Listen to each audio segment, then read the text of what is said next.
मुंबई विद्यापीठाच्या सिनेटच्या 10 जागांसाठी आज निवडणूक पार पडते आहे।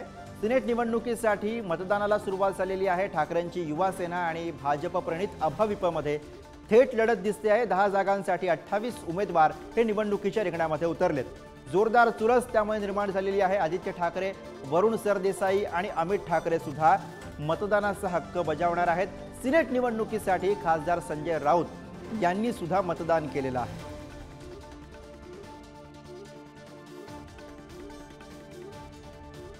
शीतल देवरुखकर सेठ आपल्या सोबत आहे, न्यायालयीन प्रक्रियेत सुद्धा होती आणि 10 सदस्यांपैकी एक उमेदवार सुद्धा शीतल आहे। शीतल, काय सांगाल? पूर्ण न्यायिक प्रक्रिया पार पडली, सगळा गोंधळाचं वातावरण होतं, मतदारांमध्ये तो गोंधळ दिसतोय का? मला सांगायला आवडेल की जरी न्याय प्रक्रियेमध्ये आपण बघितलं असाल तर उच्च न्यायालयामध्ये आम्हाला जावं लागलं, आम्हाला दाद मागावी लागली आणि मला सांगायला आनंद वाटेल की शेवटी लोकशाहीचा विजय झाला आणि आमची निवडणूक अखेर लागली।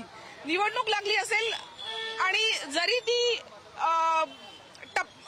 अगदी वेळेवर लागली असेल तरी मला सांगायला आनंद होईल की मुंबईच्या पदवीधरांचं जे न्यायाचं दान आहे किंवा त्यांचा जो कल आहे तो सन्माननीय उद्धव बाळासाहेब ठाकरे, सन्माननीय आदित्य साहेब ठाकरे यांच्या बाजूने आहे। मतदारांचा आपण सकाळपासून बघत असाल तर 9 वाजल्यापासून मतदारांची रांग इकडे लागलेली आहे। ते टेबल जवळ येत आहेत, विचारणा करतायत आणि मतदान करण्यासाठी प्रक्रिया असते। मतदानाची प्रेफरन्शियल वोटिंग असतं का? कशी असते प्रक्रिया? थोडं सोप्या शब्दात सांगा। मुंबई विद्यापीठामध्ये जेव्हा ही सिनेट निवडणूक होते तेव्हा सिनेट निवडणुकीमध्ये 10 उमेदवार हे उभे राहतात। वरती 5 म्हणजे ओपन कॅटेगरीमधून 5 उमेदवार उभे राहतात आणि खालती कॅटेगरी वाईज 5 उभे राहतात आणि ओपन जे 5 उभे राहतात त्यांच्यासाठी प्रेफरन्शियल वोटिंग होतं आणि जे खालती कॅटेगरीमध्ये 5 उभे राहतात त्यांना एक क्रमांकाच्या पसंतीचं मतदान केलं जातं। आम्ही निश्चितच 10च्या 10 सिनेट मेंबर निवडून आणू आणि पुन्हा एकदा मुंबई विद्यापीठावर भगवा फडकवू। कॅमेरापर्सन श्रीकांत खरात, पंकज दळवी, पुढारी न्यूज, मुंबई।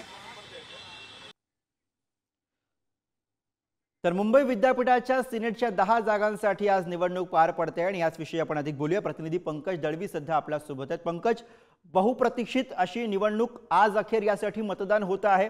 थेटपणे युवा सेना आणि अभाविप यांच्यामध्ये चुरस दिसतेय। कशी एकूण रंगत आजच्या निवडणुकीमध्ये? एकूण 28 उमेदवार रिंगणात आहेत आणि 10 जागा सिनेटच्या ज्या आहेत, अधिसभा ज्याला आपण म्हणतो त्याच्या 10 जागा आहेत। अखिल भारतीय विद्यार्थी परिषद आणि युवा सेना यांच्यामध्येच ही लढत जी आहे ती होणार आहे। याच्यामध्ये मतदारांची नोंदणी केली जाते आणि जे नोंदणीकृत मतदार आहेत त्यांनाच मतदान करण्याचा अधिकार असतो। याच्यामध्ये या पूर्ण निवडणुकीमध्ये साधारणतः अख्ख्या मुंबई विद्यापीठाच्या अंदर 13,500 फक्त मतदार जे आहेत त्यांची नोंदणी झालेली आणि त्याच्यामध्ये दोन्ही पक्षांकडनं, संघटनांकडनं आपण म्हणू शकतो, विद्यार्थी संघटनांकडनं आपल्याकडे उमेदवार नोंदणी करण्यासाठी भर चुरस होती आणि आज निवडणुकीचा दिवस आलेला आहे। प्रेफरन्शियल वोटिंग पहिल्या 5 उमेदवारांसाठी असतं आणि नंतर ओपन वोटिंग असतं। सगळ्यात महत्वाची गोष्ट म्हणजे ही निवडणूक ही अनेक कारणांनी यावेळी चर्चेत होती। पहिलं चर्चेत असण्याचं कारण म्हणजे वेळ सरून सुद्धा निवडणूक जाहीर होत नव्हती, त्यामुळे युवा सेनेकडनं टीका केली जात होती। निवडणूक जाहीर झाली, पुन्हा पुढे ढकलण्यात आली आणि आता जेव्हा निवडणूकचा दिवस यायच्या 2 ते 3 दिवस आधी निवडणुकीला स्थगिती सरकारकडनं दिली, त्यामुळे मग युवा सेना कोर्टात गेली, कोर्टाने निवडणूक घेण्याच्या बाजूने आदेश दिला। या सगळ्या घडामोडींमुळे ही निवडणूक चर्चेत होती आणि त्यामुळे या निवडणुकीमध्ये आता बाजी कोण मारणार याकडे लक्ष आहे। युवा सेनेनं ही निवडणूक अखिल भारतीय विद्यार्थी परिषदेच्या तुलनेनं जास्त प्रतिष्ठेची केलेली आहे। युवा सेनेची सगळी टीम जी आहे ती रस्त्यावरती उतरलेली आहे आणि कुठेतरी 10 जागा निवडून आणण्याचं टार्गेट त्यांनी ठेवलंय। अखिल भारतीय विद्यार्थी परिषद ही संघटनात्मक बांधणीमध्ये जी आहे, संघटनात्मक बांधणीमध्ये त्यांचा हातखंडा असतो, त्यामुळे नक्की ही निवडणुकीमध्ये जिंकून येण्यासाठी दोन्ही बाजूचा कस जो आहे तो लागणार आहे। एकनाथ शिंदे यांच्या शिवसेनेकडनं उमेदवार देण्यात आलेला नाहीये, काही अपक्ष उमेदवार आहेत, तर मनसेकडनं एक उमेदवार जो आहे तो मनसे पुरस्कृत एक उमेदवार आहे।